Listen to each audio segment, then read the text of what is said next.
Meeting you. Thank you so much.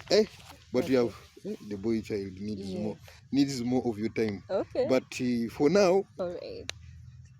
you said girls do not marry those who they are in love with. That girls marry those who are ready. Yes. What does that mean? Okay. Naturally, women we made that. Okay, we are made to be loved. I don't know if you get me. Okay, what I'm basically saying is that if a guy loves you, then he loves you, period. If he doesn't, nothing is going to change his mind. Oh, yes, sure. But a woman can always compromise. We always learn to love. You see? So a time comes where society maybe, there is parental pressure and it's saying, you are growing older. We need an in-law. We need grandchildren, stuff like that. Yes. And then there is this other man you love, but the truth is, when you look at him, he's not prepared. Or not even that. When you look at him, he's not the person who is thinking about holding responsibility right there and then. Now, it's funny that men were made in this way, that when a man has money, that's when he thinks about settling down. But we will never have enough money, right? And the women are made in this aspect of, when she gets money, she thinks about being independent. You see? The women? Yes, the women. Okay. The more she makes money, she feels she doesn't need a man.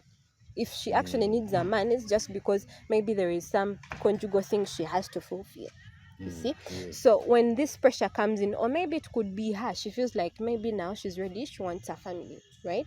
And this guy right now isn't, it's not that he's not ready, but he feels like maybe the woman is rushing him or something like that. And the truth is, he might be right, because marriage isn't a thing that should be rushed. Because people don't marry for love. There are other things we look at. We look at finances, we look at background, we look at our cultures, we look at we look at spirituality. So it's a lot of aspects. Now, if a man is not ready to hold such hard or tough conversations, then the woman will start withdrawing. So no matter how much a woman really loves you or feels you, but if she can get someone else who fits what she feels, okay, he can be a good husband, a good father to my kids, he's not well off, but he's stable, and we'll never have enough money, right?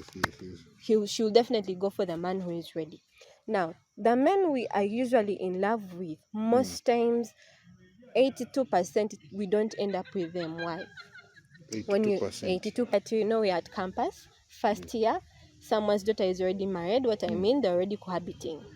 Yes? So you cohabit with this guy, you get to know his, the bad nuances you can't deal with. Okay, fine. You get along quite well, but it fades. You're already living a married life when you're actually not married. But then people forget this, that according to Ugandan law, 2 years if you stay with someone, you're married.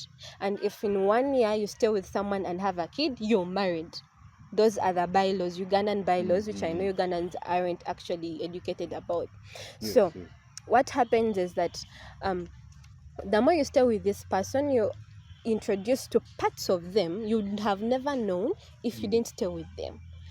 What happens? The affection fades.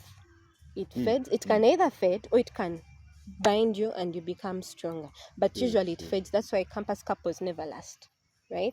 So you find she'll end up with someone else after her campus who is ready and who actually marries her. Yeah. Oh, yeah. Before I forget, one other thing. Never call women gold diggers. Women look for where they find stability. Look at the woman you want to date, how she dresses, her lifestyle, how she does her hair, how her expenditure is. Stop calling women gold diggers. It is just you that maybe your pocket cannot handle the spending of this woman. Okay. You see? Also, one more thing. You see, this woman may have a lifestyle, right? Yes. You found her looking pretty. Looking beautiful. You don't know where she gets that money to look beautiful. You ask her out, she accepts. So now what happens is that one time she'll have a challenge and ask for 200,000, you send. The next time she'll have a challenge of like of her hair of 80K maybe doing repair. Yes, You yes. start complaining, this girl is only after money, what. But when you were starting to date her, there are things we should stop following emotions and passions and flame and stuff like that just because maybe so and so is from such a wealthy background. Maybe so and so looks good. No. Sit down, get someone who is in your lane. You'll Yes, be yes. satisfied. That's all I can say. Thank you so much. Dear viewer, knowledge is power. I can't tell you how weak I am now. But this is not the last time. Okay. This is not the last time. I pray I get a lot of comments, a lot of questions from you, dear viewer.